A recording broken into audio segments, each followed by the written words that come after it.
Une question qui pourrait vous être posée est « Qu'est-ce qui vous attire dans ce poste ?» Cette question permet au recruteur, à l'employeur, de comprendre vos motivations pour ce rôle spécifique. Le recruteur veut savoir ce qui vous enthousiasme dans le poste et pourquoi vous vous y voyez. Ça va lui permettre de voir si vous êtes bien aligné avec les responsabilités, mais aussi avec les valeurs de l'entreprise et les attentes du poste. Vérifiez que votre profil, votre personnalité correspond aux défis à relever. La question du CV n'intervient pas. Si vous êtes en entretien, c'est que le CV, les compétences qui sont sur le CV ont été validées. Maintenant, c'est vraiment une question de profil et de matching pour vérifier que ce que vous avez à proposer correspond à ce qu'eux ont à proposer. Alors, vous le savez désormais pour cette série de vidéos, on va commencer par ce qu'il ne faut pas faire pour répondre à cette question. Évitez les réponses vagues, comme « je veux ce poste parce que c'est une bonne opportunité pour ma carrière ». Super, forcément.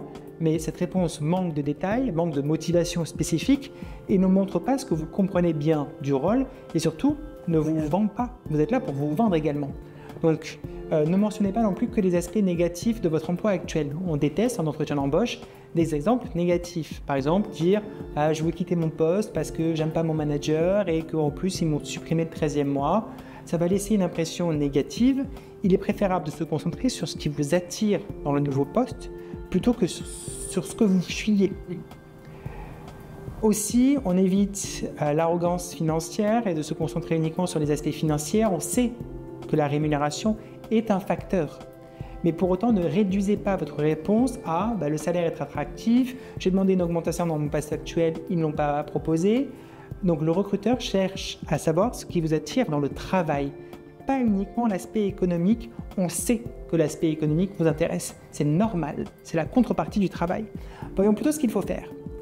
Montrez que vous avez réfléchi à ce rôle, décrivez les aspects du poste que vous avez lus sur l'offre d'emploi, expliquez en quoi ils correspondent à vos compétences, faites un parallèle entre j'ai vu que vous proposez, que vous recherchez quelqu'un qui sait faire ça tombe bien parce que moi, dans mes expériences, j'ai pu faire ça et le mettre en application. Mettez aussi, montrez que vous êtes prêt à relever des défis, que le poste comporte des défis et que vous êtes motivé par ces responsabilités-là. Reliez systématiquement vos réponses à votre parcours, à votre expérience passée, que ce soit professionnelle ou parfois même personnelle, à ce que vous allez être amené à faire. Donc, reliez vos expériences passées à ce que vous allez être amené à faire. Ça montre que vous avez bien compris le poste et que vous êtes capable de contribuer dès le départ. Allez, on imagine une petite mise en situation avec un poste de chef de projet IT. Ce qui m'intéresse particulièrement dans ce poste de chef de projet IT que vous proposez, c'est vraiment la possibilité de gérer des projets innovants de grande envergure avec des équipes multidisciplinaires que vous avez en interne. Moi, j'ai toujours été passionné par la technologie et par l'innovation et ce rôle me permettra de combiner ma capacité à coordonner des équipes et mon expertise technique que j'ai acquise au fil de mes expériences pour mettre en place des solutions qui répondent aux besoins des utilisateurs. J'ai vu que votre entreprise était vraiment en pleine transformation numérique et le défi de piloter cette transition m'intéresse particulièrement.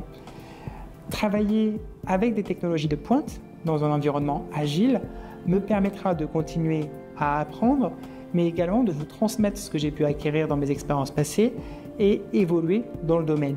C'est vraiment ce que je recherche à faire à ce stade de ma carrière. Le but, vous l'aurez compris, c'est toujours d'utiliser le langage métier. Dans cette réponse, on met en avant des éléments spécifiques du poste qui correspondent à des compétences et à des aspirations professionnelles. On démontre qu'on a bien réfléchi à ce rôle et qu'on est enthousiaste à l'idée de le relever.